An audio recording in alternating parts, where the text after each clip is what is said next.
huge lone bull, disturbed by the family's approach. Angelina can only find Alana. Atlas is dangerously close to the bull.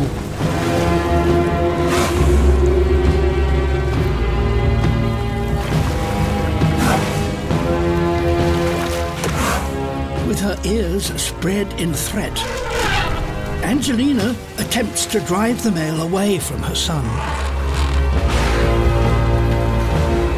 And the rest of her family back her up.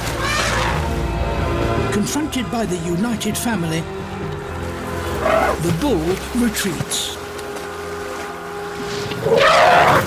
Now they can take Atlas and Alana out of harm's way.